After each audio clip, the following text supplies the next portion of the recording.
Hey everyone, welcome to Ink Scribes, the comics podcast where we discuss the art and craft of comics. I'm Colin Singh, an aspiring artist and lifelong student of the form. I'm joined by my co-hosts Eric Zawadzki and Taylor Stauft. I'm Eric Zawadzki, as Colin said.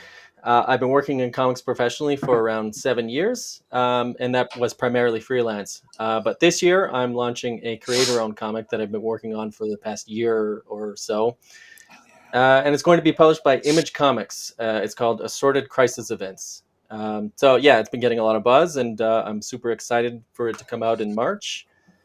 And pre-order it. Hell yeah. And I'm Taylor Stauft. I'm the artist of the upcoming From Fire and Blood, a Jason Zhang adventure from Dauntless Comics, which I will talk about more when I have more information. Yeah, you got to send us a copy of that to read. But it's so terrible. Yeah, I'm still waiting to check that out.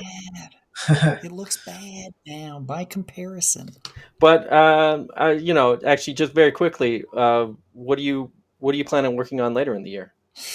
So I've got. Actually, I just got I have to talk with the publisher of Dauntless. He has some idea for me, but I have the upcoming anthology short that I submitted, and that's going to be coming in May or June, and I'm going to be trying to refocus that into a real first issue. Very cool. That you'll write and draw yourself. Yeah. All right, everyone. So today, very special episode. We'll be looking at Jae Lee. Now, we're going to be looking at mainly the stuff from the 2000s, but we are going to be going into his later work and earlier work in later episodes. It's just that the genesis of this episode is kind of, I really wanted to look at Fantastic Four 1, 2, 3, 4, and that's what we're going to be doing today. But it came about by me wanting to do a book. I was going by, for the longest time, I tried to be more of a minimalist, so I tried to pare down my collection at one point to just owning just one book from any favorite creator of mine. And for Jae Lee, it was Fantastic Four 1, 2, 3, 4. So that was the genesis of the episode to start. But Eric and I, the other day, I'll just tell this story to everybody, that we were looking at Ozymandias on his Kindle. And I had never read it before, and I hadn't even actually looked at it. But he had it on there, so I was on there, and I was looking through it. And Eric and I were talking, and literally I just kind of stopped mid-sentence, and I just started looking at all the pages, and I'm like, I gotta have this, right? Like, this is, I was wrong. I was wrong, But we're still going to be looking at 1, 2, 3, 4, but we are going to also be looking at Ozymandias later on.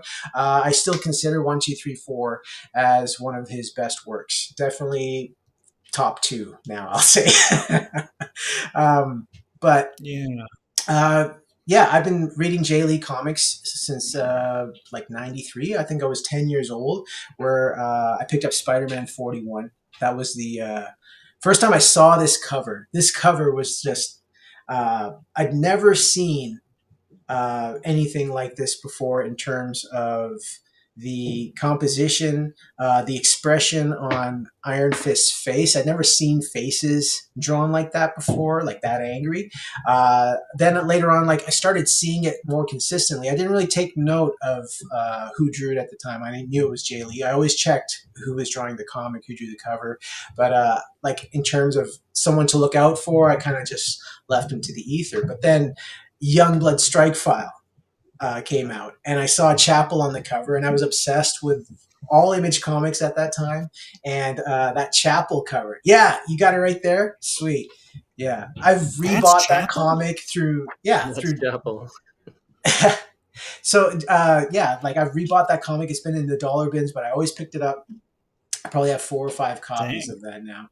Yeah, but I remember reading that, and yeah, it was mind-blowing. That's the comic where I actually started paying attention to Jae Lee. And then he did a lot of, like, X-Men stuff, just pinups and whatnot. Yeah, Let's look at that. I'm gonna flip over to that right there. Yeah, I recall I saw this Spider-Man comic on the racks at like not a grocery store, at like a corner store I used to go to, and yeah, I just remember I was not into this art. But I mean, I was a dumb 8-year-old, so I love it now though.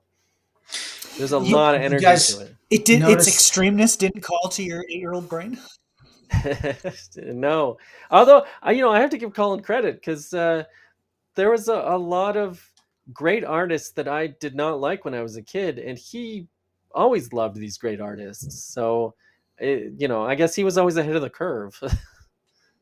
well, I was gonna I actually remember make like a there was a point where I didn't necessarily like Frank Quitely when I was younger, which I can't believe yeah, how dumb no. I was. Yeah, But I get that. I was like, Colin was what? always You don't die hard like Quitely. Quietly? What? Yeah. But if you look at this Now Spider-Man he's like my 41 favorite cover, artist. yeah, you notice here, you see everything going on here. Yeah. This is totally 90s. What are Yeah, you? just a lot of whiteout, a lot of like white paint being thrown on No, the no, no. page, You which see like epitomizes his early work back then. his Oh yeah, that trapezius shoulder assembly leading doesn't make sense at all. his Oh shoulder, yeah, yeah, yeah, It's and like, Spider-Man's arm as well, right? His arm yeah, is super long here. it's way too long. Yeah. Yeah. yeah, and like it doesn't matter. Like I don't, you don't go to '90s comics for their accuracy and anatomy. Like that stuff's overrated. Hey, go for how totally badical they are. Yeah, exactly. Like yeah, it's so cringe to have people like nitpick anatomy on art. No, like art doesn't have to be accurate. I don't read comics to talk about how realistic they are. You want Yeah. you want uh, I don't know. You want something crazy. Before the invention of photography, the depiction of realism was highly sought after. But once a machine could do that quicker and cheaper, the shift overall became in art became, well, now you're paying for the hand of the artist, right? Yeah, that's Like a good point. nobody else can do this but this person. So appreciate that. And so With I don't appreciate when comics go a little too far into the realism. But I mean, there's a huge audience for that. Like, there's a lot of people who love like realistic looking comics art. Superheroes. So to each their own. Yeah. yeah, I All right. do have to Anything say, else? I love the Youngblood Strike File. What a strange title. Something about that forearm. I really love that. The forearm and the hand. That's great. I don't know what it is. It's perfectly encapsulates the 90s in the best way. Yeah, that's such The a other good thing is, composition. Chapel's been shot in the head here, and I don't think he was. I think he was just a regular human. So Right. That's just how crazy yeah, how crazy this stuff was. I The mean, this whole sometimes comic is murderer. nuts. The sometimes killer of Al Simmons, I want to say. well, that's Al Simmons right here. So Yeah, this the was original. a origin story Yeah. for Chapel. So there's Chapel. There's Yeah, Al what is this? What Simmons, is Hellshot? and Hellshot was Hellshock his creator is comic. that was Jae Lee's creator-owned book. Came out between his Which he did a Marvel couple of work. volumes of it, I think. Yeah, yeah, these were good. This isn't going I'm in, getting a but very that was a ripoff. Sienkiewicz vibe from the pages that have been thrown up on Yeah, Google Images. that has to be his number one Yeah. influence. Yeah. Yeah. This is, huh. These Inhumans covers are iconic too. Is that a good story? I don't know Great. Jenkins' writing. It's a great story. Great story. It's Yeah. probably the best Inhuman story you'll read. It's Is the there a best better Paul Inhuman Jenkins story you've Is ever read that too. a low bar to clear?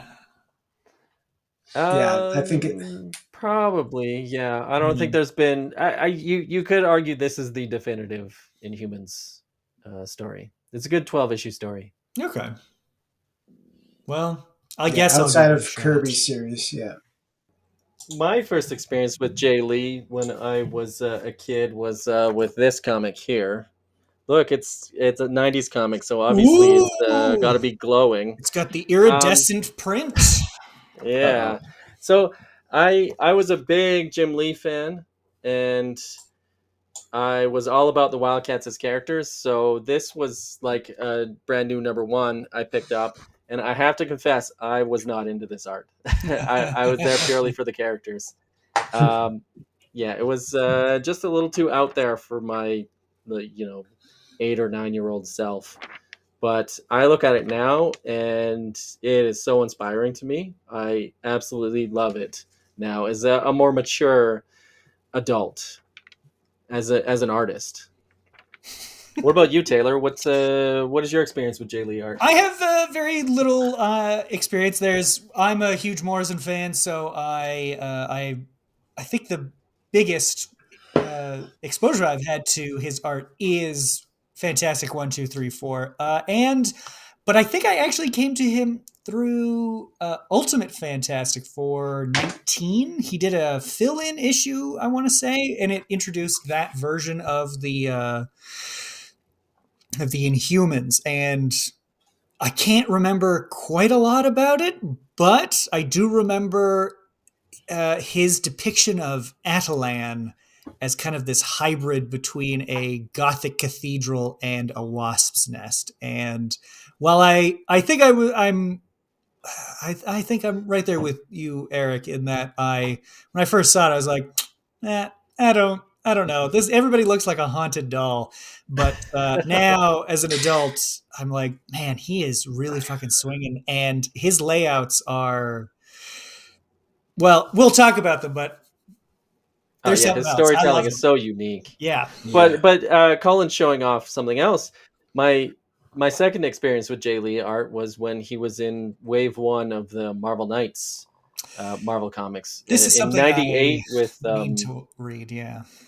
yeah. So what was it, Colin? Joe Quesada and Kevin Smith and Jimmy Palmiotti on Daredevil, and then Then there there was a was Punisher one that was kind of forgotten, and then there was Black Panther with Christopher Priest, yeah. So and Is that Knights or is Black that? Panther. that was Marvel Knights, and then the last Okay. one was this Inhumans with Paul Jenkins and Jay Lee. Yeah. So Christopher Okay. Priest and Mark Tessier were on Black Panther, Yeah, and we had I think it was Christopher Golden and Bernie Wrightson on Punisher, and what was the yeah, other one? a run Yeah, that has been kind Daredevil. of Yeah, forgotten about. it's been Because Isn't they forgotten that about came funny? quick out at the fast. same Yeah, same time as the Knights. yeah. But Yeah. nobody, I'm gonna say it. I'm gonna be the one to say it. Nobody draws people standing around doing nothing more beautifully than Jay Lee. Jay Lee is the one. He is the one. Actually, now that I think about it, Jay Lee did Jay is the Lee one. also do that Check it out. original? Did he do? Holy shit! Well, Where's? she's not standing around doing nothing, but But she's Oh, come on, Eric. chilling. Did he there's a also do poster Look book. at Sentry? this. Look at this. Hang on. Look at the screen. Who, Oh no, I agree with you. I'm just saying on this poster, she's doing stuff, but yeah, no, on all the other posters, you got a lot of cool Yeah, standing around. he does great like godlike poses. Just like Yeah. this is how a god holds themselves. Did he do Sentry? That He original did Paul do Sentry. Jenkins Yeah. miniseries? Yeah. That was his Oh, second okay, project, so I there we think, go. on Marvel Knights. I also that's also where I would have. That's actually probably where I would have seen him first. I never think Yeah. of this, and Yeah. but this was a real subversive book Yeah. that still lives in my heart rent free. Oh Yeah. yeah, This why is that? pose where I just like it. I don't know. this I is a love the great idea page. of like there was a Superman in Marvel. You all forgot. Anyway, he's haunted by himself. Good Yeah, luck. remember they had this whole thing where like Stan Lee actually created this character, and Yeah, they the had this social, whole. not social media. It was like a it hoax, was right? it was a It was marketing a campaign, hoax. and Yeah. it wasn't real. Stan Lee did not create it, but yeah, it was Yeah. a really clever idea. Yeah. This page Yeah, and here I where just love Sentry's the. just standing there. You see this page where Sentry's just standing there? What a great Yeah, page. no, nobody does ominous Yeah. foreboding in the distance, like Yeah. Jae Lee does. Like, Check, and just on the right he's here, the strongest man there, yeah, like where and he's he's still like, standing with his arms crossed, and he's just standing yeah. there. Yeah, it's beautiful, beautiful stuff. All right, let's switch over to 1, 2, 3, 4. It is interesting because I do think he has like three distinct eras in his art. He's got his like extreme 90s stuff with there's just like paint or white paint being thrown all over the page and it's just very extreme and exaggerated and crazy. And then he has his more subdued phase in the aughts, I think, um, where it's really embracing that chiaroscuro aspect. Yeah, And he's playing with storytelling a little more. And then he has his most refined phase in the 2010s up until now, which I think Mm. is his best work, where his art kind of looks like it belongs in a museum, I guess. Like every page is like fine art, basically. well, actually, Yeah, a lot of the stuff that's now makes me think of like the Great Red Dragon, that sort of thing. yeah. This actually 1, 2, 3, 4. Another notable thing about it, it was the original artwork was featured. I think I can't remember what art museum it was exhibited at an art museum, one of the big ones too. So that's another big thing about. That's the thing about his artwork. It's like it's so beautiful. It's so you can see how technically skilled he is, and how he can just channel like this facet of life in his artwork that it kind of like it can be. You can see it on a wall. You can hold it in your hands and read it, or you can see it on a wall, right? It goes across all different kinds of mediums, um, or rather, it translates across all different kinds of mediums. Like this guy is absolutely amazing, and we're going to be looking at Ozymandias, which in a future episode we're going to be looking at Ozymandias, and that is just you know. So anyway, we're going to get into 1, 2, 3, 4 here. One of the storytelling techniques that Lee was using in this series was it was every issue. It was more of a focal point on a certain member of the four, and the panels were actually like broken down into, for example, Thing. When it was a Thing issue, which was the first issue, many smaller panels within a larger panel.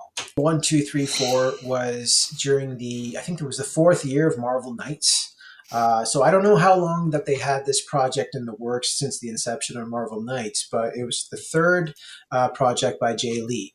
And this time he teamed up with Grant Morrison. And Grant Morrison, I mean, he said some he said some weird stuff about. He had some weird theories about the Fantastic Four, and I think he did it mainly, just to build some heat for Fantastic Four for this particular project. During I don't know if it was during the promotion for this particular book or even in previous interviews, but Grant Morrison had some theories about the dynamics of the Fantastic Four as a family, and he kind of he thought that there were some incest themes between Johnny and Sue. You guys are free to Google about that. It's all out there. And he said that he was just kind of using it all for the basis of this book, and none of it was actually used. I don't know if he was just going for shock value or whatever, but this book is boiled down. It's just a classic tale that Doctor Doom defeats the Fantastic Four, or so he thinks, and and they kind of turn it around in the last one. Like I Yeah, but said, what's interesting is at the very end of issue 4, Reed Richards has some spiel, which sounds like Grant Morrison is saying his theory about what the Fantastic Four is, which I guess we'll cover when we get there. yeah, when we I get there, we'll will talk about that. say this is also probably the darkest period in Morrison's writing. I know, like in a personal sense, they're not doing so great in the early 2000s Is in a this mental when space. Grant Is Morrison's this? cat died? Yeah, and like no romantic partner on the scene. Marvel is not really a great fit. Yeah, he's a DC It's guy. yeah, it's discovered kind of midway through, and yeah, and the oh, he follows like this weird sun cycle philosophy as well about like what's put out, and this is definitely like this is the punk era. You appeal to punks right now. Next, it will be hippies, but for now, it is punks. Oh, interesting. Yeah. So this was, I think this came out around the same time as the whole We Three, Sea Guy, Vina Marama, all those books for Vertigo, or was it just before? Yeah, there's probably a bit of overlap. I always assumed he was exclusive to Marvel at this time, and that's why he did this random miniseries. But yeah, I'm not sure. Now, I did want to say one thing about the covers. So this is the cover of the trade paperback. You see that the logo is, full set on the top. What I loved about this book, I own the singles and I own the trade, and the logo for the singles was just in the top left corner or top right corner, excuse me. So I really let the artwork breathe. So every piece, Oh. every cover, we'll look at later on. I'll kind of point out where the logo would have been. But there's no covers in between that's these interesting because chapters, so it's going to read as one story, right? So when we get to the end, then we'll look at the covers, and I can bring that up again. I would have thought Right. the original type typeset of the Fantastic Four logo was like part of the original because Morrison is so much about like, well, where did these characters come from? Like, let's go back to the originals, and which actually, I guess, actually leads into Once Upon a Time on Yancey Street. First of all, Yeah. I have a gripe. There's no letterer credited here, which kind of annoyed me because Good God, the you're right. the letterer does some really interesting things in this. I looked it up and it said it was Wes Abbott, but I mean that's just on a website I looked up. I'm Okay. not 100%, but Hmm. yeah, it's great because Jose Villarrubia is doing some really interesting things, and yeah, so is Wes Abbott, the letterer, and Mm. it's like the entire team seems to be, um, it seems to be simpatico on what to do exactly with the storytelling here. I think Villarubia, Uh, his colors in this are probably the best. He was probably the best color artist on Jae Lee's stuff until I saw June Chong's colors on Ozymandias. But yeah, like he's full blown watercolor effect in the backgrounds. Everything is just it's all hazy. It's all like around dawn, just like the story is starting. It's channeling that like okay, sun up, the start of a journey, kind of thing. Uh, do you guys yeah. know the story behind Jose Villarrubia working on this? No. No. Um, so actually, he was nominated for an Eisner for this. I don't think anybody else on the creative team was nominated for any. This series basically was purely nominated for the best colorist, Huh. which I don't believe he won. But yeah, so this is painted colors on actual physical board blended with digital. What? So there are actual like I mean, it looks like there's some watercolor effects. Like if you go Yeah. to that first page, how the sky is done. Uh, but also if you look at like Johnny Storm's Flames, it's clearly digital. So it's an interesting blend. So apparently Jae Lee wasn't happy with the digital coloring of this era. This was like early 2000s, and Mm. Understandable. Yeah. from what I know of early 2000s, everything was just too much. Everybody got Photoshop, and because you could do everything with Photoshop, and you could do more than what you could a decade prior, people were doing everything, and there's a lot of examples of just excess, I have been like there. lens flares and textures, Yeah. and so Liquid. Jay Lee wasn't happy with that digital coloring, so uh, he was friends with Jose Villarrubia, and they had a mutual appreciation for artists like Bill Sienkiewicz and Kent Williams. So that's why he thought, like, we're in the same headspace. And he got Jose Villarrubia to color Hellshock, and which was Jae Lee's creator-owned book at Image, and then Yeah, did from he there he do the brought him whole over thing? to Marvel. Did he color the whole thing I for that? believe, I believe so, or at least the later issues of Hellshock. Um, but Man, I haven't yeah, he looked at brought him those. over to Marvel, and Good. yeah, it's an interesting process, because when you look at it, you can clearly see traditional aspects, and then you can also see some digital stuff going on. Hmm. Well, actually, I was going to bring up. So every issue is kind of one of the characters, one of the members of the team takes focus, and the storytelling actually, in a way, revolves around them. In that, in this case, I mean, he starts with Thing, so Thing has a lot of rocks, like all over his body. Like he's got a lot of fractures and cracks and stuff on him. So the storytelling mimics that in that it has many panels within one larger panel. Yeah, I interpreted that as like symbolism or something, like the thing is trapped, like the thing is like, his original identity is trapped in this bigger body, and so you Yeah, have inside a box a and large panel with smaller panels trapped inside. But yeah, I'm not 100% on that. But yeah, that's how this entire issue goes, or at least the thing focused pages. And then yeah. yeah, When the he things change in the second issue when it's focused on Invisible Woman, and they change again, which we'll cover. But yeah, it's such an interesting approach. I love this page of Sue feeding the fish, and Johnny walks by and kills all the fish, but it turns out the fish were they were not real. They were made of the clay that Alicia Masters uses to Yeah. sculpt her creatures. What a And throwback that is. that's so cool that like her throwing the fish food into this little into this pond, but the pond, like the glass is formed in a way that it takes up the whole room. It's like the spiral kind of seashell thing. It's the sort of Yeah, thing that and you would expect a super scientist to be able to like just bash out. Like this is Yeah. something Reed did offhand. And what's great about it is, like, that design doesn't make much sense. Like, I don't think it's possible to draw it in a different angle.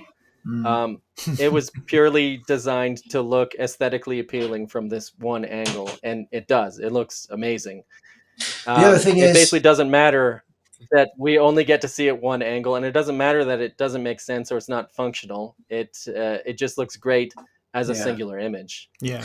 The other It thing is, also works because part of the storytelling is that the Human Torch has to walk by and kill one of them, and so it I guess by design, from a writer standpoint, the I guess the fish tank has to be everywhere so that the Human Torch is beside it, and so is the Invisible Woman. So it was an interesting way of solving that problem.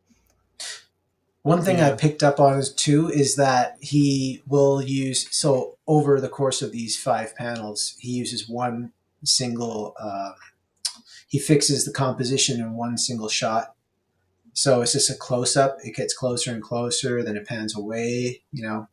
Um, here with Reed, you can also take these panels as there's coming out as it's coming out of the glass of the door, like the seeing glass of the door.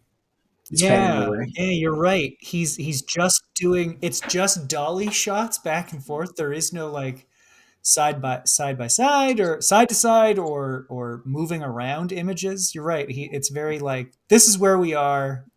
We can Yeah, come forward or move back, but and then here again, Well, actually, like, it's I think most of the time it's just 1 point perspective shots, yeah. and he yeah, saves the 3 point perspective shots for really special moments, which we'll see a little bit later. But yeah. yeah, it's just like, if 95% of them are 1 point perspective, it's really special when he stops doing that. So what I find interesting about this is a thing centered issue. So um, it's like everything has this stone texture to it, and Oh shit. you could argue that, like, Invisible Woman has, like, if you really zoomed in on there, it looks like she's got a bit of acne going on, but no, like that stone texture is everywhere. God. That's a good observation about it, because it's a color thing, right? Yeah, It's not Jae Lee doing it. It's it's Jose Jose. Villarrubia. Yeah, Yeah.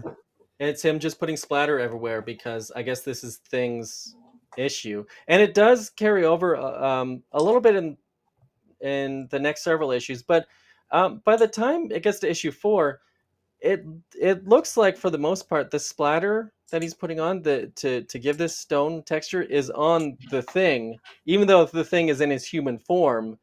He's got splatter all over him, and there's no splatter anywhere else. Whereas in this particular issue, it's all about the Thing. So that rock texture splatter is everywhere. And yet, now that you've pointed it out, I notice it is not on Alicia. Right. Yeah. So it's on Invisible Woman, but not Alicia.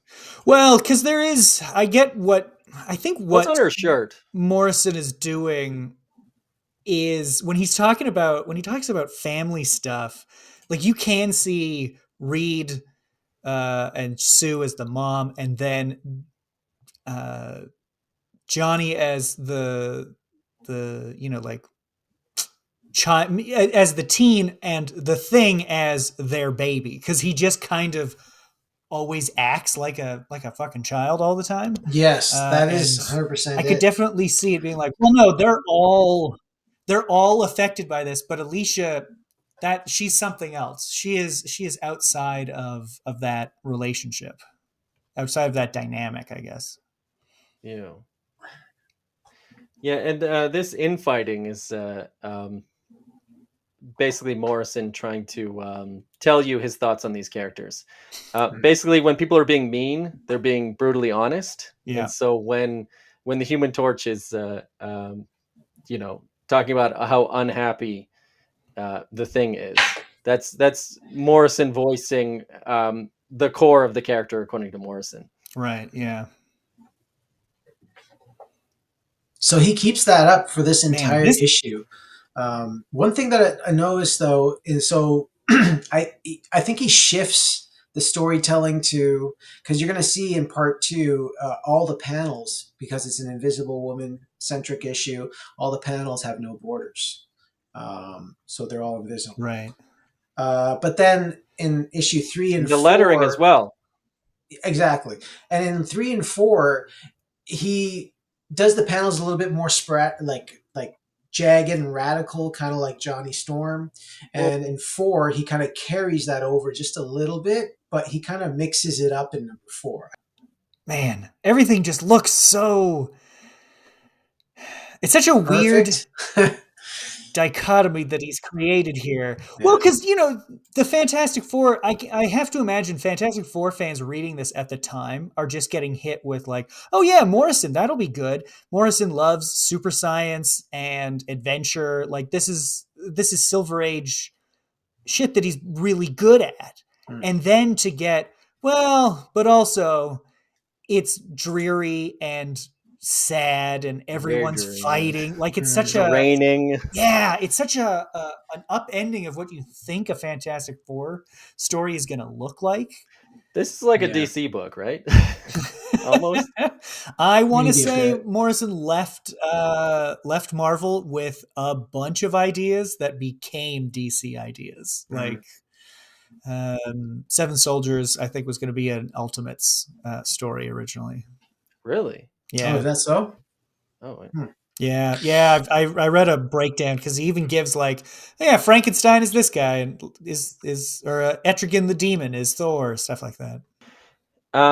So this is an example of what I was talking about earlier, where everything is 1-point perspective, and those first 3 panels are fixed 1-point perspective shots, kind of a flat view. Yeah. Then when you get to the big shot, it's 3-point perspective, and it feels bigger. It feels more grand. It feels more spectacular because he was saving the more 3-dimensional approach to things for the big moments. And this does feel spectacular. Yeah. I actually also wanted to talk about this panel real quick because it's another example of Morrison wanting to talk about the the nature of the characters. Just for everyone who is watching, don't use the term Asperger's syndrome. Asperger's was a Nazi, so we don't use that term anymore. Oh, I didn't know that. Yep, Oh, I asked my wife who works with kids with autism and speech needs, and she was like, "Nope, we don't use that anymore. It is low. What should we call it? It's low support needs now. Don't call it Asperger's. That's a Nazi. That's Oh, Nazi actually, shit. yeah, I haven't oh, heard that term support in needs. a Huh. while, so I Yeah, guess now that you know makes sense. why. So it's pretty cool that like you look at like Doom over there, and like you look at that lab, and none of this stuff is designed to be functional. No, no. It's designed to look good. It's designed to exist as, you know, on a single panel or over the course of multiple panels to just be a beautiful image. Which is And Kirby-esque. Yeah. oh, yeah, you think so? Yeah, I I guess think there is a lot of like designing things on the page with like it's. Kirby. Well, I'm the not saying he's wires pulling here. from Kirby, but it's almost like the same. It's almost like the same impulse of like what I need this to look like is cool. It doesn't need to be functional because none of this is real. What it needs to do is look cool. Well, I think like more than like some aside from Kirby, I think he's just looking for what an aesthetically pleasing page would look like. Right. Yeah. And basically he's not concerned with tech that makes sense or anything like that. Like he wants the circle of the window to be in that perfect position, and he wants the wires to be, you know, jutting out, and yeah, he'll have, you know, a big structure behind him, and it just feels like the composition is the most important. Um, it's the highest priority for him when Yeah. he's designing these pages. To find out more about tech in comics, check out our episode on it. Yeah, that was a good one. Yeah. Actually, I do want to talk about, I want to get your thoughts on, he is obsessed with, or maybe not obsessed, yeah, this page, he loves drawing Gothic cathedrals. Like, there's not Oh, really a dude. reason why this is in Latveria, but man, I gotta say, I've never seen anybody draw a Gothic cathedral quite like Jae Lee. Like I love this. This is great. The flying buttresses, all of Yeah. the filigree for no reason other than it looks cool. This is awesome. And it Yeah, works with that's his great style stuff. so well because it's such a skeletal looking architectural design as well. And I always get the feeling that what he is trying to channel is like there's a skeleton in all of these characters. Oh, 100%. Yeah. Yeah. So Yeah, in so number even in two, this issue, he's still doing the stone thing. Like if you Oh look at yeah. all the characters, there's still the splatter on their faces, and I think it slowly disappears over time. so in number two, it's Invisible Woman centric. So the panels are now borderless, and all the word balloons are without borders too. No outlines, and I was going to say the her being in her natural form. So Invisible Woman's natural form is to be invisible. So Yeah. Lee uses a lot of props to show that she's there. Well, you did bring up Colin in the I think actually both of your interpretations of the design for the thing issues works really well. Like they kind of slot into each other. But when it comes to Invisible Woman, as I'm looking at this, it's super ordered. Do you think that's also Yes. supposed to be reflective of like, no, she's the one keeping everything in its place? Got to keep In this its right whole place, yeah. clown show contained. That, or it's serving to contrast when things are disorderly. That's Mm, that's what I assumed. I assume it's just like you gotta show order before you show disorder, just for the contrast, because right. which we'll establish later during the Human Torches issue. There is disorder. The That's the true. panels are Yeah. like all over the Hmm. place. But I Which mean, you might be onto something there. Well, actually, and that does play into the differences between the two siblings, right? Right. One is in always in control, and one is purposely out of control. One Yes. is So that shrinking was away and not being Mm. seen, and the other is literally on fire, flying around. well, and what you brought up earlier is she's the mother figure. Hmm. Even in the last issue, or yeah, I think on like the big finale, she has her big mother moment when she's Mm, going against Doom. Um, but it is interesting. She's invisible for pretty much the entire issue, yeah. up Well, until Yeah. the climax of this issue, which, yeah. which it was an interesting choice. Like when she's having dinner, we get to see uh, we get to see her drinking and eating the food, but we just don't see her. We just see all these floating objects, and makes for a very interesting looking page. Yeah. One other thing that Yeah. happens throughout the story up until the end is Reed is he spends the story in a think tank, and it's kind of like this. I don't know if it's there's no gravity in there or something, but he's really in his own natural element. Like his body's elongating, and like Jae Lee's drawing him here, like how he's just kind of losing his form. His head's kind of bigger than his body. His hands kind of deformed here. He's kind of trying to get to his natural state, which is just formlessness. And every page that Reed appears on, Oh, that's from interesting. from the beginning of the story to about the end. He's in some kind of really deformed state, which I really loved, and with Yeah, all the it's like wires three coming out of his issues head, of like what is yeah, going on. yeah, he's been changing his brain. He's been kind of elongating his Yeah. brain and thinking in new ways, and he anticipated everything Doctor Doom was going to do throughout the story, and he manages to beat him in the end. But yeah, I love these pages here.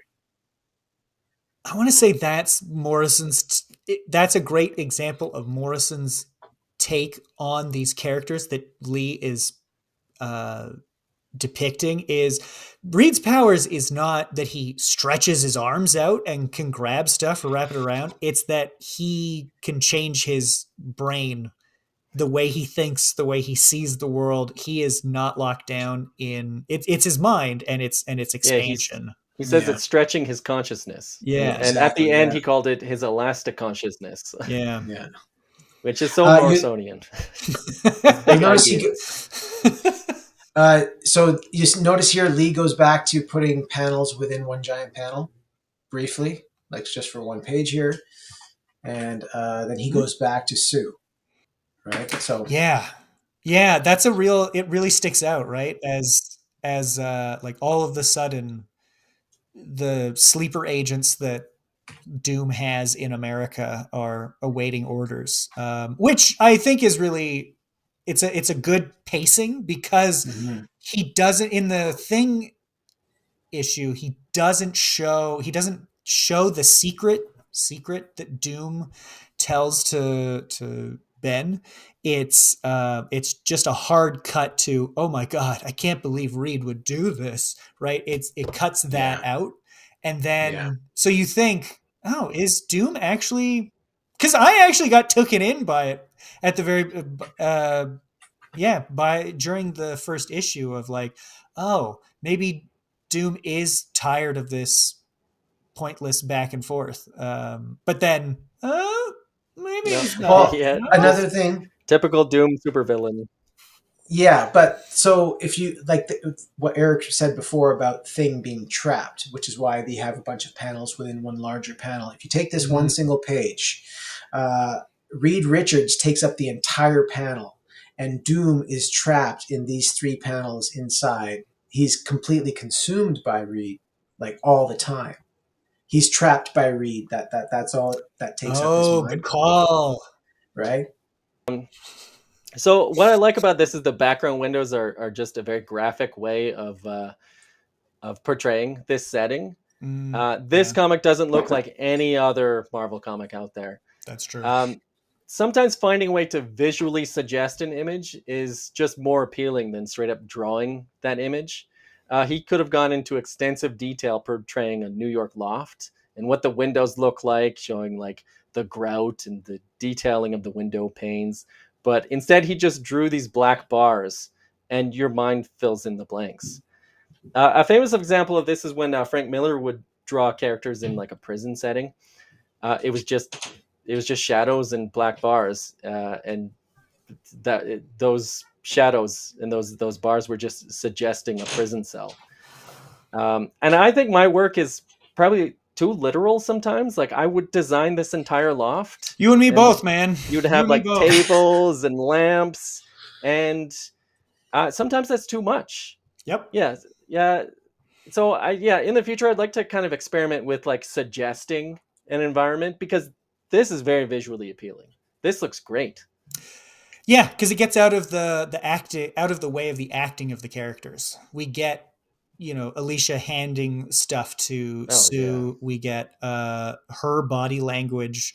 It's yeah, And as you it's read much more it, efficient too. you know they're in an apartment. Yep. Like you just Mm. like the reading experience just like flows by. And that's the thing about like if you do a great job suggesting a setting, the mind fills in the blanks, and you just remember it. Oh, they were in a big fancy New York loft. And it's like, well, can you describe the loft? I don't remember much details, but I know they were Yeah. I in a remember, fancy building. yeah, big windows, high ceilings. That's about it. Yeah. You go back one page, you can Okay. see like again we get to pull back and see more of the loft, but again it's just all shadows, Let's or go just maybe a head. right about there. Yeah, right here, like we've pulled the camera back and it's all shadows. And yeah, as I said before, your mind fills in the blanks. I'm gonna So, give a shout out to Jose Villarubia again, though, because I think part of what makes this work is seeing the streaks of rain are notably behind the bars, so you do get that. Oh, okay, like it's not an open air thing. It's not happening inside. The rain isn't happening inside. You get that there's a separation of environments.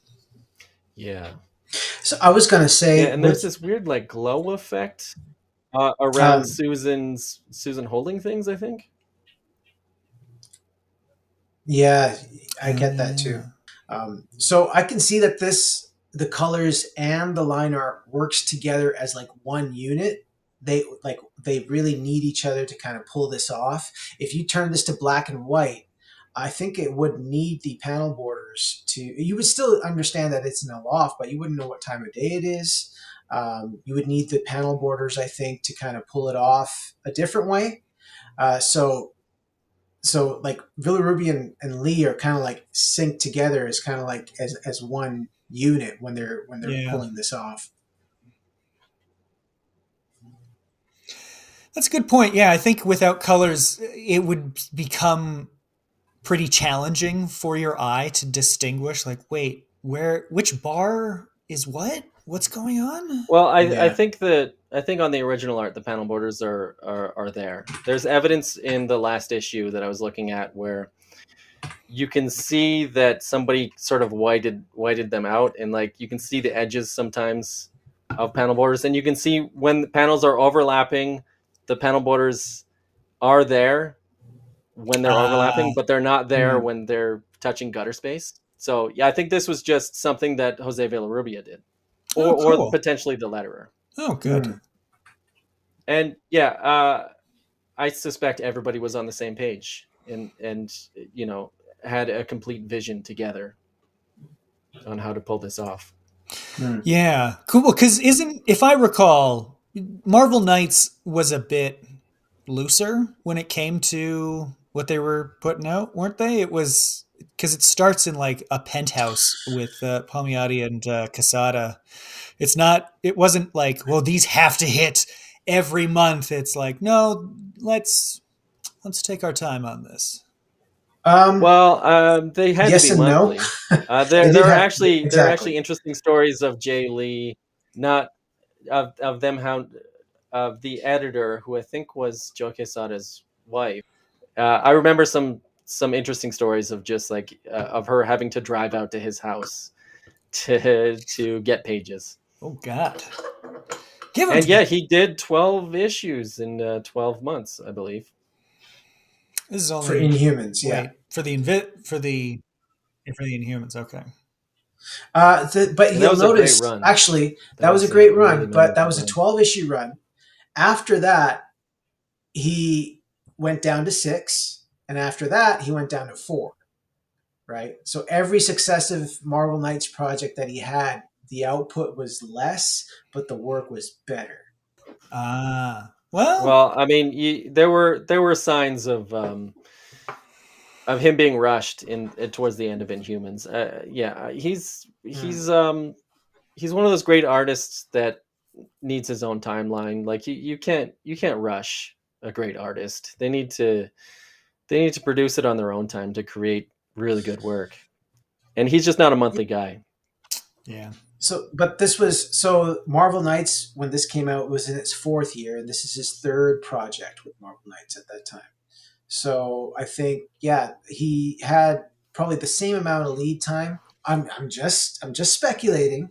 I think would have had reasonably the same amount of lead time he did when they first approached him for Inhumans.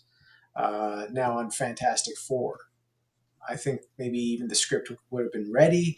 I think in terms of prep and whatnot, for him to put this book out, the lead time would have had to have been the same amount as Inhumans. He just spent more time on it because he had a project with Marvel Knights every year, right? Essentially, it was in their 4th year, but essentially he had 3 projects done over 4 years.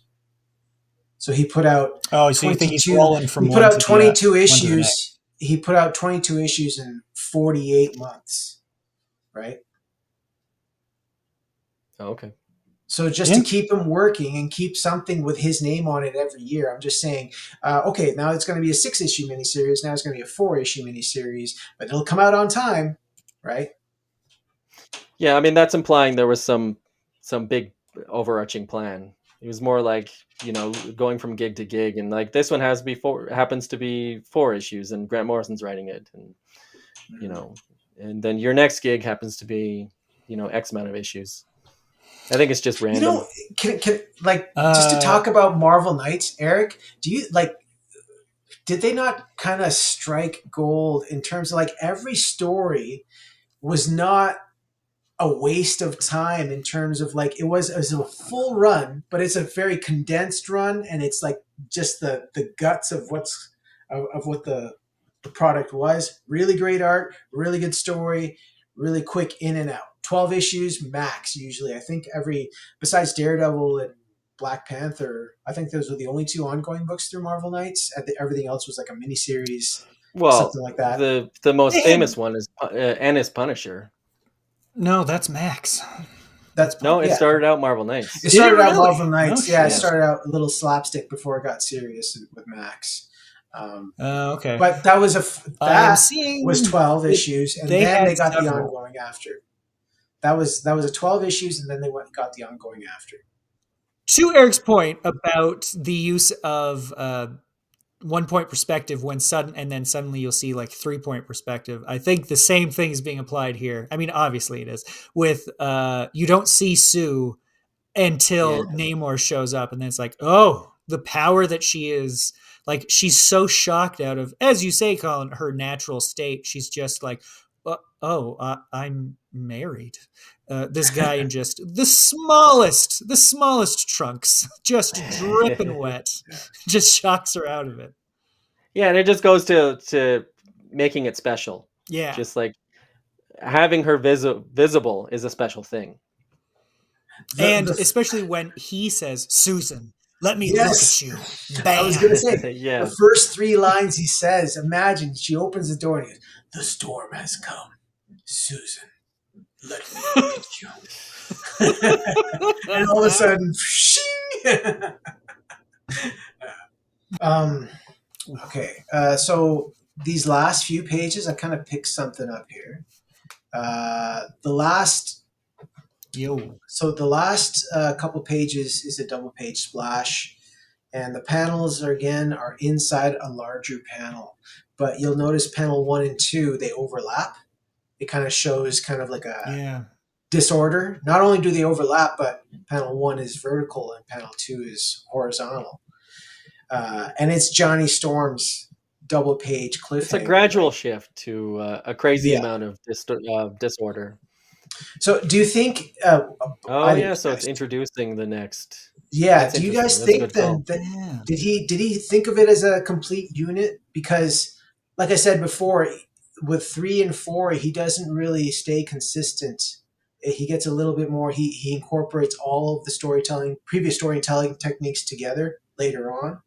So Well, maybe I he think was he's thinking of more it as a like trade or I think he's as a just complete story. adding things as he goes. And so like you have one element in the first issue and then you have two elements to play with in the second issue because you do have Mhm. the big panel with the panels inside in the second issue as well. And then you Yeah. suddenly have three elements to play with in the third issue. And I think he's just like adding as he goes.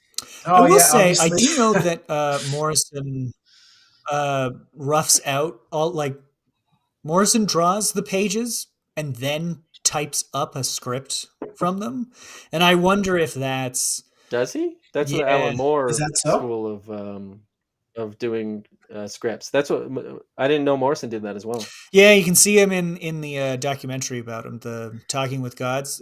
Busts out a bunch of sketchbooks that, like, yep, here's, and you can see like the original sketches of, I think it's All Star Superman.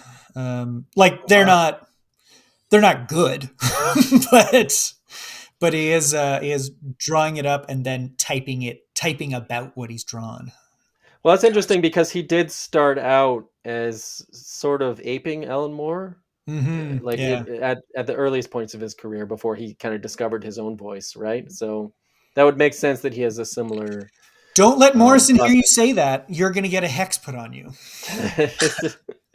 Get some. I mean, So that's before something we go, his very very early work, his very early like independent work is influenced by Moore. There's a very long essay that Morrison wrote with dates and times about how that's not the case. Oh, okay.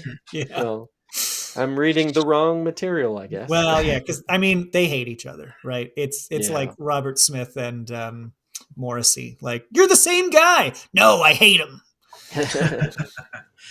all right. So before we go forward in the paperback here, you can see the covers to 1 and 2. So Oh what yeah. Marvel did was when they were printing this monthly, the logo was just in the top right corner here. Oops. And for number 2, it was right here over the red window. Right. So it really let the artwork breathe. Like every cover was just a magnificent, you know, painting you hang on your wall. Like look at this one with Thing. He sees the signal, the 4 signal, and he's Yeah. standing at the corner of It's Yancey very Street. reminiscent of the very first issue of Fantastic Four. Yeah, Do you remember, Colin, if they putting creator names on it as well? they were Like putting was creator this names on it. Yep, and they okay? had the full Marvel Knights logo across the top as well. Oh, okay. Yeah, Because that like, man, how ballsy would it have been if they had? I mean, it's still ballsy, but for them to if they had just been like, nope, just this Yancey Street and a flame 4. That's all you get. Like yeah. just Very no hand cool. holding about what is going on in here. And again, like Yeah. this is not your typical Marvel comic cover. No. No. They are starting to do. I mean, I think DC does um, nude covers, which is Virgin. logoless. Virgin, excuse me. Yeah, the Virgin. Neither Virgin is covers. neither's a great description. No, but it's Nude. some. They call them nude as well, don't they? Oh, I've just heard the term virgin. Nude, Virgin. Who? It doesn't have a logo on it, and Yeah. sometimes it needs one. Sometimes it needs a logo on it. I remember Spawn 300 when that came out. He was doing covers with and without the logo, and I bought a Jerome Pena cover Uh, with the logo because it just needs it sometimes. You know. ooh, Jerome Uh, Pena. Yeah, we should yeah. do a Jerome Pena episode. Oh, 100%, dude. How about this first page here? I was about to say How about that. this first page here? Because the first panel you're supposed to read is the middle panel. Yeah, I wanted to hear what you guys thought about that. Well, I mean, I mean, he's it's great because employing like that your eyes order. take in the entire page, right? Your eyes Yeah, when taking you the first entire read it, your eyes page. take in the entire page, so you just sort of figure it out.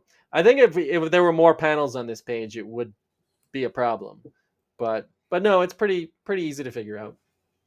Yeah, you can take liberties like Yeah. that with a complete image like this. I think this works totally fine. Oh Um, yeah, yeah, it's Yeah. great. he's doing the borderless panels again, uh, off the bat for number 3, Yeah.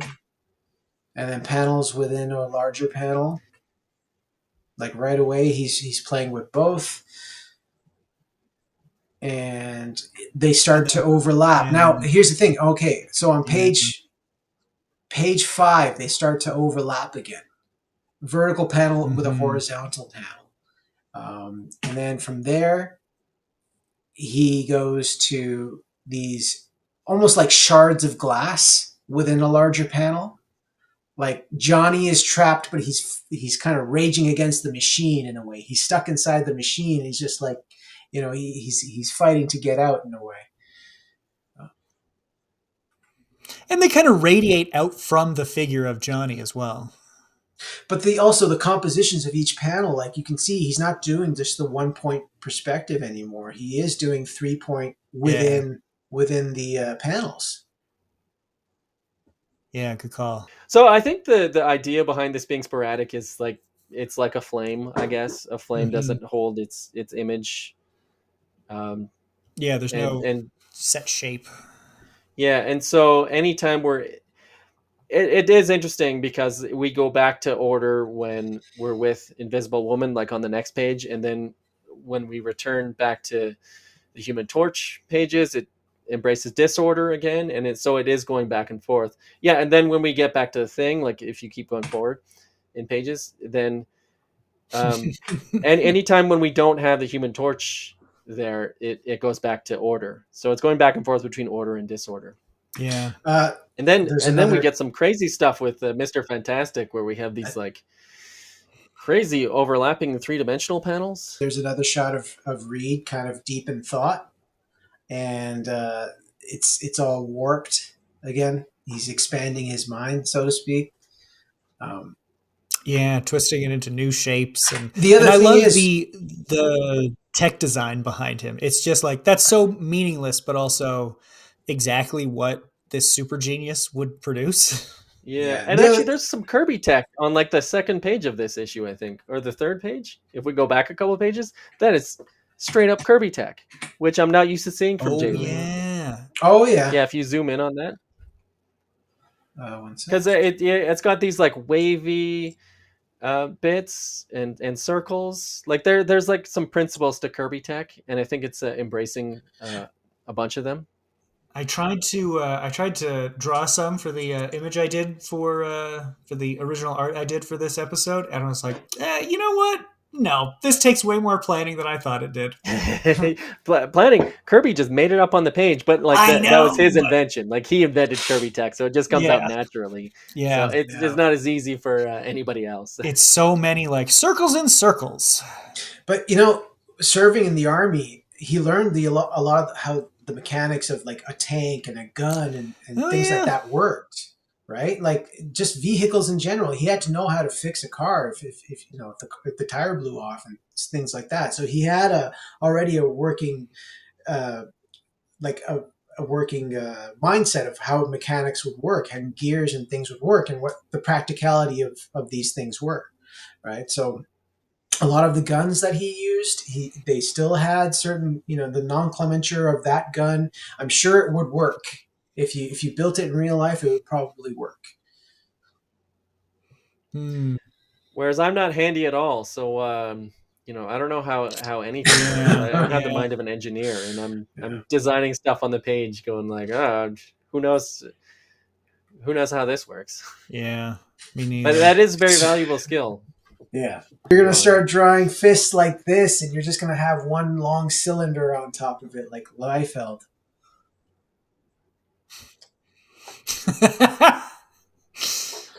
Just rests atop. Yeah. All right. Let's push past this. We're kind of getting into that mode again. Um, Uh, Panels within panels. I love that he makes the design. I love that he makes the design of the mole man just so gross. He's just like Yes. he's always been a gross character, but he's just really ratcheted up the kind of rotting, shambling carcass look of him. Jay Yeah, Lee's not especially seeing capable him of drawing shirtless. anything ugly. Yeah. Come on, man. Well, Okay, so I did want to talk about this panel on the or this page on the right, yeah, because I crazy. think this Dude. is actually the real expression of the real power of Mr. Fantastic. It's ideas intersecting. It's the connectivity of all things. Oh, okay. Mm. Yeah, He's that's expanding his consciousness, and yeah. Like so we're getting like he's not bound by the two dimensions of the page. It's things are at angles. They're intersecting. They're taking up the volume of the space that you see, So which I think everybody is else in this world is seeing in two dimensions, but he's seeing so much more. He's seeing different planes of existence, basically. exactly. Yeah. well, what do you This is think him in of the a fact that? transcendental meditation state. Well, what do you think of the fact Hmm? that Doom and Reed are on the same plane, going in one direction, and Ben intersects them both, going in the other direction? Um, that's a good question. Well, it does tie into the weird little story that Doom tells about Reed and his kind of and because they are they're reflections of each other. Reed is always this close to being a villain, and the people of Latveria are typically depicted as loving Doom, like he's their hero. So I do think that's a good illustration of because you're right, they're on the same plane, they're equals, but they approach everything almost exactly opposite. Yeah, but I just think this is Mr. Fantastic's point of view, and Mm. this is just what he's seeing. I He's think seeing I think that different. still ties in though. That Reed Richards Oh, would accept that, like, no, yeah, Victor is intelligent. He yeah. is, In the fourth issue, they do say he's a dark mirror. They're yeah, dark mirrors of each other, so yeah. that is explicitly said. Well, the other thing is Comics known for their on subtlety. Reed's plane, he is all one image. It's just fractured. Whereas on Doom's plane, it's two different images, and one is close up of his eye, the other one is of his face. It's like that. That it's channeling Things that that he is Van. obsessed with. But it's Yeah, not to say that Doom's multi-dimensional, or he's not multi-dimensional character in that respect, but he's actually quite vain because both shots yeah, are of his face and close up of his eye. It's kind of showing a vanity, whereas with Reed just sees himself as he is across the board. He has nothing to hide. yeah. Kind of broken up by the different demands on him, but he's stretched by the demands on him, but Yeah. he's still Reed Richards. Like he loves his buttocks just as much as he Uh, loves his torso, you know, and his thighs here. Take that, Namor. Check out those luscious Reed thighs. I do like the use of Sue being invisible. I don't know if this is intentional, but either way, on the right hand page, bottom main panel, I guess, she's turning kind of like her lower half is turning invisible, but I like that he's seems to have used the cave to still kind of suggest the form of a human woman. I don't know if With the that's blacks intentional. underneath there. Yeah, I yeah. think it lends I don't. some continuity to her form for sure. I think it Yeah, kind of that's a helps good the way of eye putting it. a little Yes, bit. yeah. Yeah, Lends continuity to it. Yeah. yeah. Look at them, mole man titties. Yes, that's what I was talking about before. You're gonna lead with And that on this and one? Colin thinks that Jae Lee does nothing but beautiful figures. So Colin thinks that's beautiful. Hey, you know That's very what? progressive of You know what? His mom thinks he's handsome. I'm sure. you.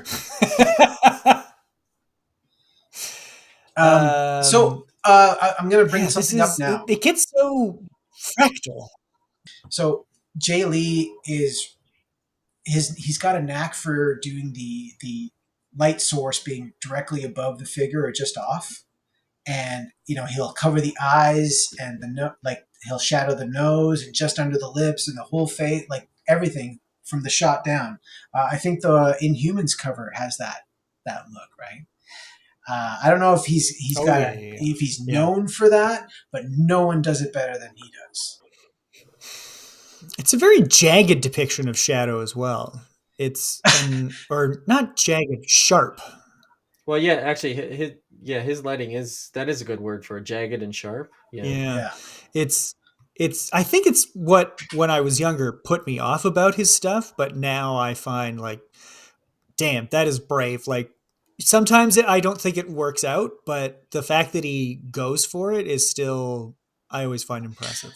And his Well, newer stuff doesn't look as jagged and sharp. His newer stuff Uh, is a little more refined. you'll And notice here yeah, I though. mean, I love this stuff, but I much prefer his newer stuff. You'll notice here though he does take the opportunity to show some humanity there through the eyes before he goes back to like this downward shot, this dark shot.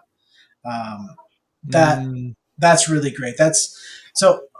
I want to say that this is kind of one. It's a storytelling technique in that uh, he can do a really nice looking face here that shows the character, yeah. and everything.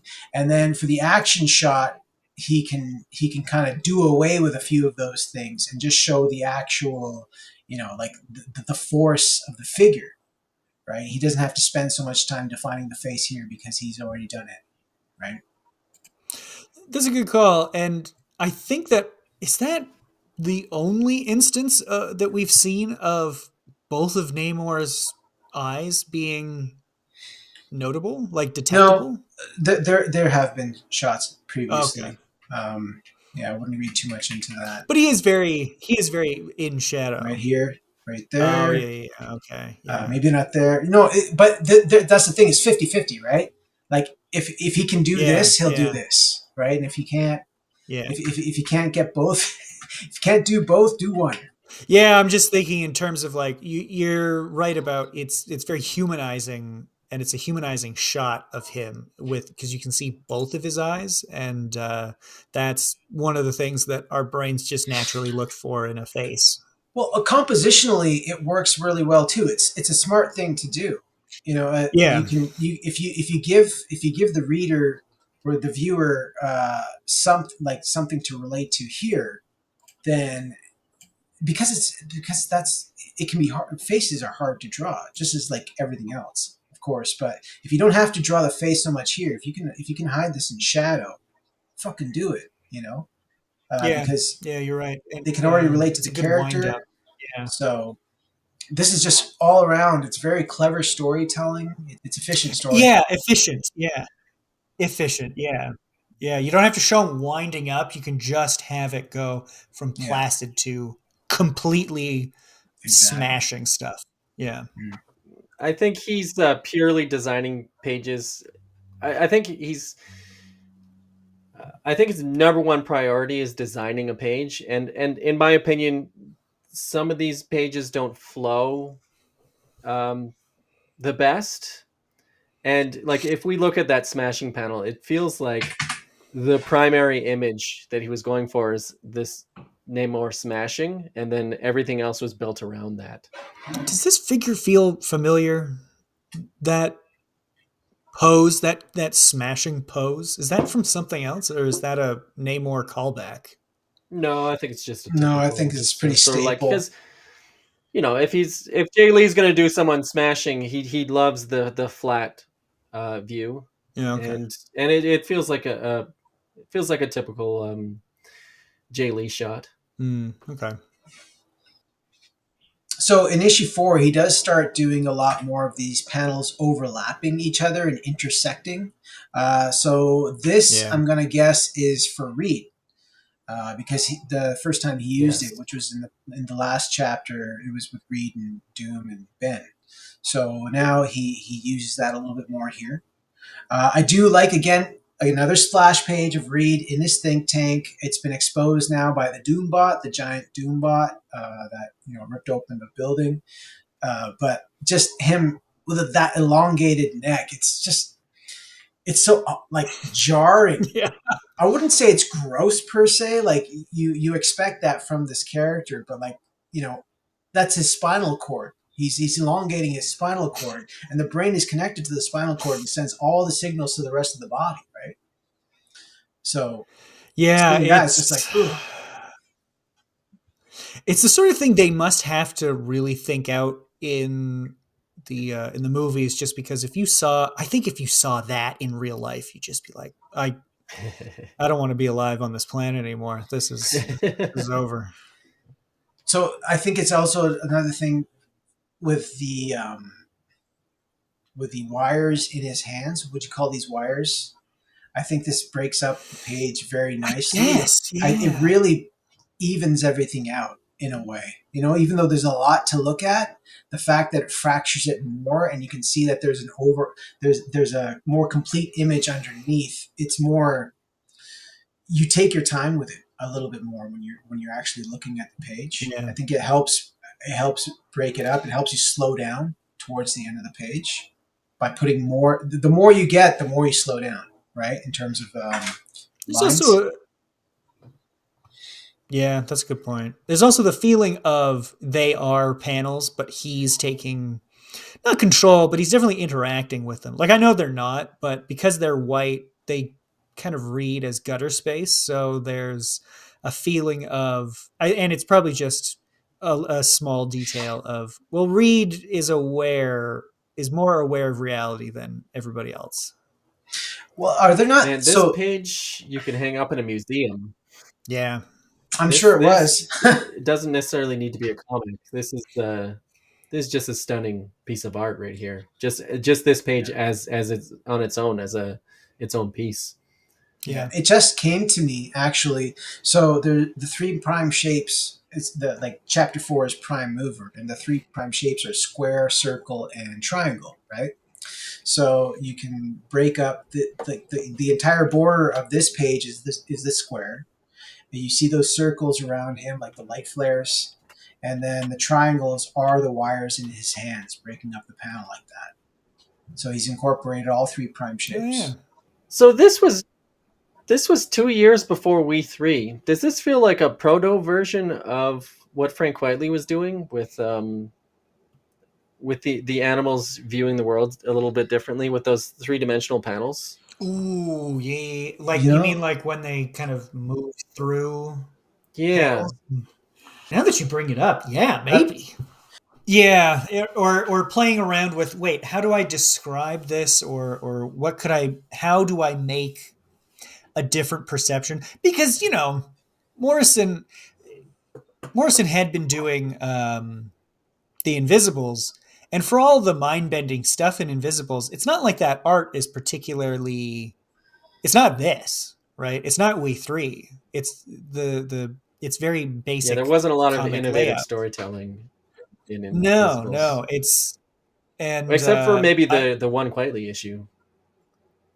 well, yeah, but I can definitely see, Morrison is just throwing back more and more drugs and just trying to find, like, no, it's got to be, all paper is the page is all paper. They're 2D beings and I'm a god in 4D looking down, like it And how does just the character this is see in really 4D? And how do I communicate that with yeah, visuals? exactly, yeah. Yeah, Quietly and Morrison are, I don't know, they're made to work Yeah, together. they're They seem to really understand each other in a way that not a lot of other writer artists teams work. But to see a great writer artist team working together, you should pick up Assorted Crisis Events. Pre-order now. I am not going to disagree with you, but Drop the trailer right there. So here he's employing again Reed's intersecting panels, only they don't intersect so much. Uh, it's combining with Johnny's here. Do you think? And Sue's, because the panel Well, borders yeah, and disappear Sue's. in the Yeah, light. exactly, exactly. So and there's a reason why, because at the end Oh, of the issue, basically Reed is, I guess, the voice of Grant Morrison at the end, and yeah, it's on page 83. What does he say? He's basically saying that uh, he says my family are an equation. Alter one part of the equation, and it no longer tells the truth. So it's basically they work as a unit together, I guess. And so by the mm, time you get to the fourth issue and they're fighting back, all four of the elements are united in this fourth issue. It's very clever. yeah, yeah, yeah. They balance each other out. uh, Colin, could you go back to the image right after all of the 3D panels, the one with Sue holding up? There we go. Yeah. okay. So often you get her force fields as like glowing spheres or dotted lines or something. Yeah. I really like this use of no, it's just whatever is atmospherically or physically interacting with the force field is how you know there is a force field there. Because I've noticed she doesn't use it a lot, but there are a few times where you get the feeling or you see she's using force fields, but this is kind of the first time you're seeing no, she's like she holds him in its in entirety, and there's it's in she's invisible, it's invisible, it's really taking it to the next level in terms of trusting the audience to know what am I doing here. Yeah, I think it looks great. And you know Mm-hmm. that smoke that's coming off the figure there. She's enveloped him so quickly and raised him off the ground so quickly that the smoke hasn't even had a chance to dissipate itself. So she cut off with her force field around just that part. Like she made the sphere Yeah, and then started lifting it right away that the smoke hadn't even had a chance to like redistribute itself. Like that's such a great shot. It works so good. yeah. Yeah. You guys see this as well, where like all four elements are kind of merging together throughout this issue. Yes. Oh, and they are the four elements. Yeah, and yeah, I guess that's part of what Morrison is trying to say about the Fantastic Four is I don't know, you make these characters as solo characters and they don't necessarily work. They work as a family. Yeah, because all we've seen of them is them on their own, and they just get weird and mean. Like it's nothing but like, especially Johnny. But I mean, you see it in all of them. But like Johnny, just like, here, babe, take the car. I don't care anymore. Whatever. Or Sue having a bitch fest with her friend, or or Ben undoing everything that is notable about him. It's Yeah. and Reed locking himself away like he's a member of this family. That's in antithesis. Him going into that think tank is the antithesis of family. Now, if you zoom in on these overlapping panels, you can see remnants of panel borders, which is why I think in the original art there were actual panel borders and they were just sort of erased in the gutter space. Also, you'll notice that Oh like yeah. um, there was that like sort of splatter rocky texture, which earlier in this issue, if you look at Ben, it's all over Ben and in human form to kind of tell you that this is the thing. Oh yeah. Yeah. Yeah. The mottling. Yeah, well, it's just all over Liver him and spot it's Ben. not over anybody else. Whereas in the first issue, it was over everybody, right? So, Yeah. Oh That's right. yeah. Yeah, so that's right. yeah, now In the it's number one list. With Morrison's writing, I've never actually heard anyone talk about it, but he finishes this story. He really uses right up to the last minute. he uses every bit of time he has before he ends the story. And by end, it's like the ending's always, it's never rushed, but essentially the day is saved. And if people were injured or people were, like, you can assume that everyone lives happily ever after. He ends it in this case. Uh, they literally just destroyed the Doom bot in the third to last page. And then the second to last Mm. page, you see Reed and Sue embrace. And just by their embrace, you can assume, oh, everything's okay, everything's fine. And then the last page is used to show Doom's lament. When he shakes his fist at the heavens, right? Uh, Doom's yeah. Lament is the name of my new metal band. Yeah. But what do you guys think? Like, how do you feel about endings? That quality you describe of like a very quick ending, I know that happens in a lot of Frank Miller work, especially like something like Elektra Lives Again, where um, yeah, I just remember the last like 3 pages were just like a very quick ending and wrapping everything up. But yeah, I guess sometimes you don't need a big aftermath. But yeah, I don't know. Is that a Yeah, common thing in Morrison's work, Taylor? I do. yeah, I think Yes, so because it's 100% yeah, Taylor. 100%. it's either like, well, there you go, um, or well, and the story continues forever, right? Because it gets he gets very, very metaphysical or metatextual with stuff too, right? Being aware that, well, this isn't the end, but yeah, I think it's a very Morrisonian thing I think if because anything, he's he referring back learns. to old Silver Age stuff. Yeah, like pretty much towards the end, like in Silver Age stuff, like if Superman and Batman teamed up, they literally save the day and shake hands in the second to last panel. And then the last panel is like the bad guys going to jail. You know what I'm saying? Like, it's Yeah. not a rushed ending by any means. It's just he uses all the time he has to say to get to the end. If, and then he just uses the last 1 or 2 pages to be like, oh, you can already assume everyone lives happily ever after, or they don't. I just this you saying that just made me remember something from Morrison's book Super Gods. When Moore was like blowing up and they were doing the and Karen Berger did the British brain drain for Vertigo, Morrison was kind of under the impression that like, oh, okay, so what you guys want is superheroes being dragged into the real world. And you can read in his first Animal Man arc, that's what he does, but he's very dissatisfied with it. And from that point on, his goal is actually, you know what? No, I'm going to drag you into the superhero world.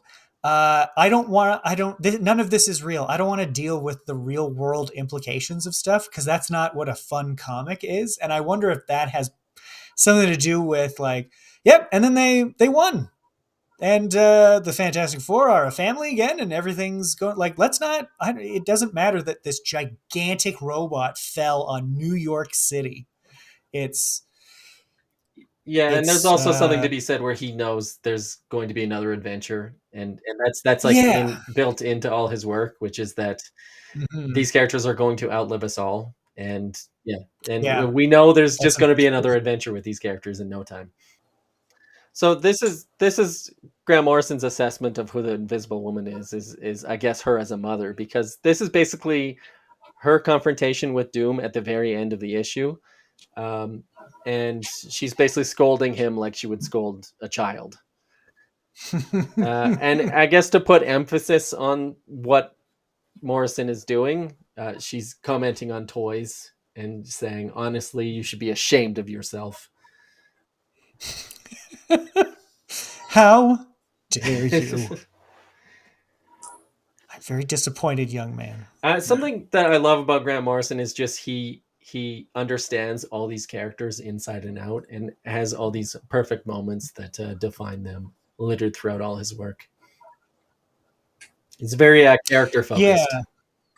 yeah. Which it's never really commented upon by when people think Grant Morrison. It's often like, oh, these big ideas, the totemic god bullet rainbow, and it's like that's not really what he's Yeah, I about. mean he's about all of that though. He is about that, Yeah, it but is. like I think Oh yeah, yeah, God like yeah. Bullet Rainbow.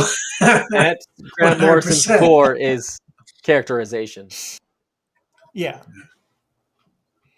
yeah. That's why it's meaningful in Batman when Batman shoots Darkseid, right? Like it's like, well, because Yeah. Batman is about Got not you. shooting.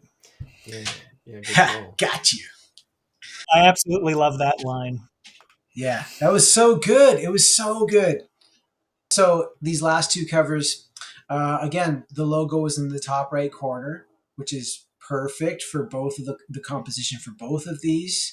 So I don't know if it was pre-decided editorially that, because it's a big deal to shrink the logo down like that for a monthly book, even if this was a Hmm. limited series. Yeah, They're selling Fantastic Four comics, right?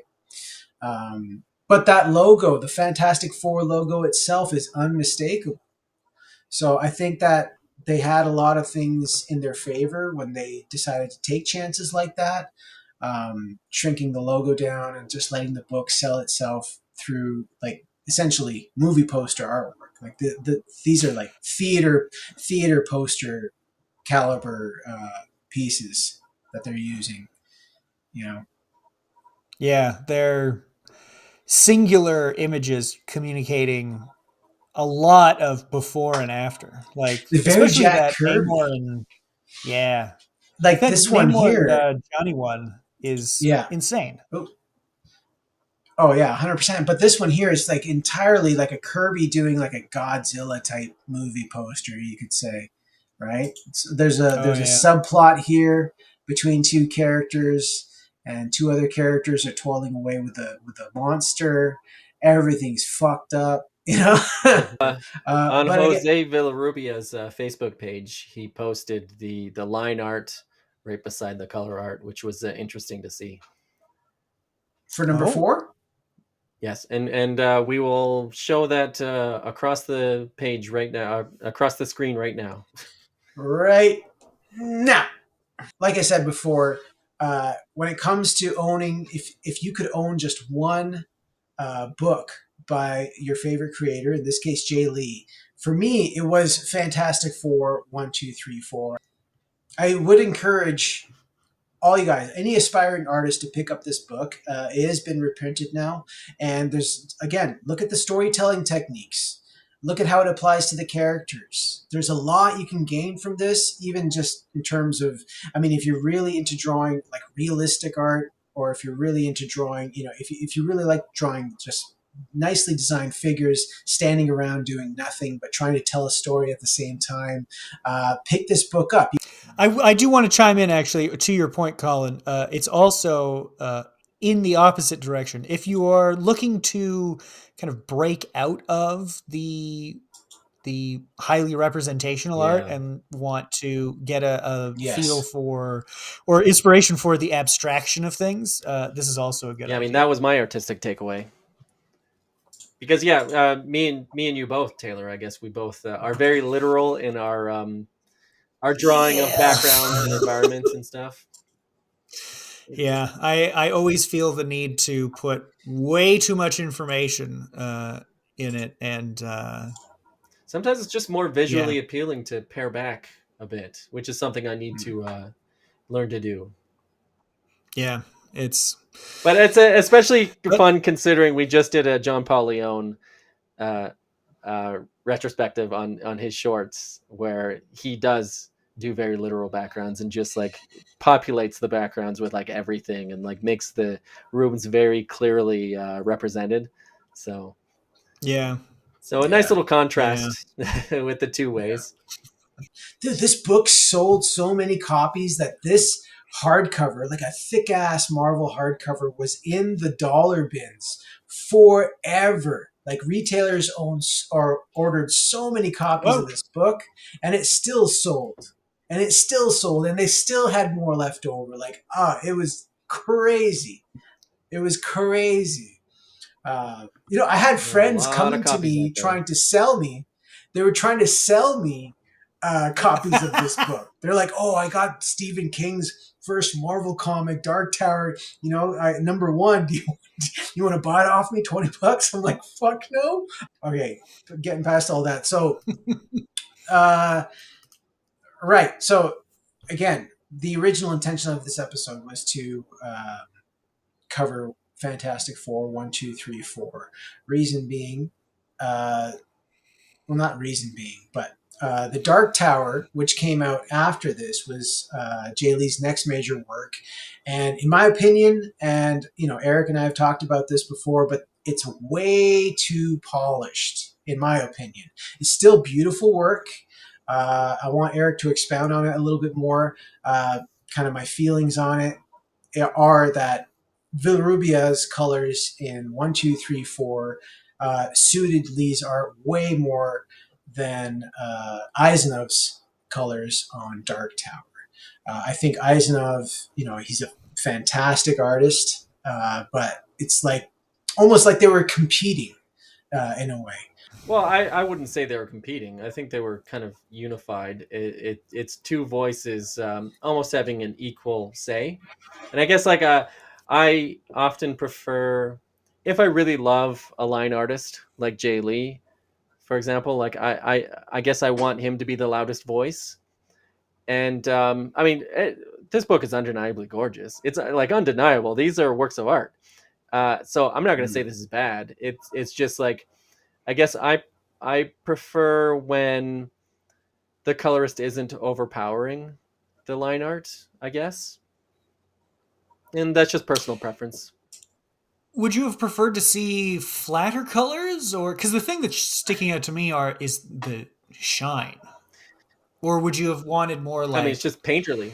more like Just very Villarubia? painterly. I mean, it is turning The his ultra art into a rendering, painting, basically. I yeah. mean, Like if you Ultra compare rendering, this yeah. It's the like pencils here his to this. his stuff with June Chung. That's like the best coloring on him, I think. And I wouldn't call that flat, but it's not overpowering the line work. okay. And like every page is a painting. Yeah, because I love the tones that he's choosing. Like they're so punchy in the face, and I'm not a subtle man. I Um, enjoy a lack of subtlety. Oh, it So is striking. yeah, striking. Yes, I am going to read this now, and now, God damn it, Colin. Now I have to pick up Ozymandias as well. Ozymandias, you gotta Ozymandias. read it. Wait, am I saying that right, or did Yeah. Alex Jones infect my brain? So Ozymandias. these first 6 or 7 pages were previewed everywhere to promote this book. And when I first saw them, I I'm mean, this like, stuff is gorgeous. this changes everything. Essentially, I'm Stephen King with Jae Lee on a book this. The production quality on this book, it's like $100 million movie. Movie like it's an Oscar picture. What is King's involvement in this? Like, is it Um, just based on the novel I think it's a by? continuation of the series, the Dark Tower series. So I Oh don't think my it's an god! Really? adaptation. Like I actually, I'm Wow, he yeah, I'm really not the doesn't know one how to end the to story. expound on this. Like I don't know enough about it, but I do believe I, even the I, movie was like a continuation of the story. Uh, The only thing I know about the Dark Tower is that there is a point in the final book where it says, okay, so you could end the story here, but if you want more, keep going. Like, you can just stop reading at a point because he's like, this would be a good stopping point. But there's like 80 more pages for you to find out what oh, happens interesting. afterwards. Yeah. I think That's a constant the refrain overall of critics. the way it worked was, yeah, this is the origin of the gunslinger. This story served as an origin. It was Oh, never okay. written before. King essentially plotted it out with his assistant Robin Firth. Her name I think her name's Robin Firth. I'm pretty sure it's Robin Firth, and she co-wrote it with Peter Yeah, David. that So she name worked rings closely with Peter David to script the story and kind of lay it out in comic form. But the overall plot and where certain he wanted certain characters to go, that was all down to King. And his assistant essentially relayed it to Peter David to script. that's that's so interesting because I know for all the problems that this book series has, it has one of the best opening lines of all time for a book. The man in black fled across the desert and the gunslinger followed. Like that's just how it opens up. There Yeah, is no origin to how anything starts. yeah, It's interesting that King is like, "No, but here's how got his guns and here's how he got his sling." yeah. Yeah, I haven't actually read this, so yeah. I find it a difficult read. Oh, so the books. You're I have tried to read the novel, just the first one, and it's the shortest. I've tried to read it several times, and I just tap out every Mm. time. there. It is that series of books has a huge following. Yeah, Huge, huge, yeah. huge. They're like 8 books that end up like this thick. Yeah, So yeah, you did some art, Taylor. What'd you do? I did, and actually, I do want to say this is the final page of the sketchbook that I bought specifically for this Oh, show. So I have used Oh, up nice. every one of them. I don't not necessarily for work produced, but most of them. So now I'm going to get a new one. I went with a reimagining of the that cover, just because, man, the horniness of that of everything to do with Sue and Namor is just like literally dripping. And yeah, that's what I. It took. I at first I was going to do the family fighting, but that's not I really see. what this story is. I see you used me huh. as photo reference for Namor there. That's right, I did. Yep, snuck into your house. So you got the email. So Yeah. I want to know Yeah. when Sweet. you're gonna shift over to traditional watercolor. I think now actually with the need to get a new book and I might as well just yeah get a small set and some actual paper. I'll have to look up how to stretch that because I know Oh that yeah, that's involved. I think I did that with One Piece, and I just like couldn't quite. I mean, you just get it wet. I mean, I don't know. Yeah, Yeah, there are YouTube videos for that. yeah. It's kind of an annoying process where there's so much prep involved in the beginning. Yeah. I think, but now, yeah, I was thinking, you know what? I might as well just get, a nice set of Windsor Newton chiclets or something, and yeah, just run out this year on the show with watercolors, and then year two start with something else like markers. Hmm. Yeah, or a blend of the because Right. I do a blend. I do a little bit of Yeah. watercolor, a little bit of markers, just a mix and match.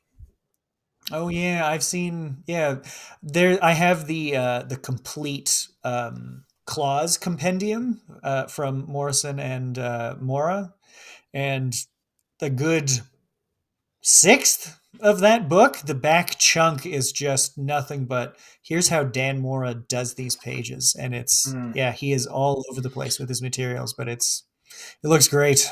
Yeah, Yeah, he knows I how to have do everything, I've so it looked at that. made him good at just doing the inks. Yeah, I was gonna ask, let you us know know the if you'd coat. like to see a Dan Mora episode. Well, whether they like it or not, they're gonna get it. But Yeah, I mean, all I'll say is I'm trying to work on assorted crisis events on this current issue, but uh, I've just been putting so much time into promoting. I guess when you have an image book, if you want to get those sales, you have to hit the pavement and promote. And it feels like I'm doing more promotional type work than I'm doing drawing these days. But yeah. So, viewers, order that book and tell everyone you know. Yeah, please order it so that I can justify not doing a lot of drawing these days, because it's making me feel pretty guilty. But hopefully that'll come to an end 50,000 soon and I'll copies get back minimum. to drawing. 50. 50,000, or else it's a failure. 50. Yep. Or else it's a I failure. will say that Yeah. there's been a lot of hype within the industry. It seems like a lot of big name creators are reaching out to Dennis saying, "Hey, can I get a look at this? Everybody's talking about it." In fact, I can Yeah. show a whole bunch of quotes fly across the screen, maybe, because hey, look at Yeah. From this Mark quote from a Wade, big name Greg creator, Rucka. and look at this Yeah. quote from a big name creator, and yeah, yeah. Yeah, obviously you should listen to us, Colin and I. We are unbiased and men of refinement and taste. But I guess you could listen to Mark Wade and Greg Rucka and Christian Ward and whatever. Kieran Gillen. Yeah, people who know what they're talking about and make money from it. Yeah, it's been very cool, Yeah. because I've been Yeah. I've been sitting here drawing this just like in isolation for way too long, and to see the industry react to it has been very heartening. Yeah, it's great to see. Every time you throw a new quote up, it's on Blue Sky. It's great. Yeah. Now I hope it translates to sales. Viewers, don't let him down. But yeah, let's Diamond close it out. codes on the screen. All right, let's close it out.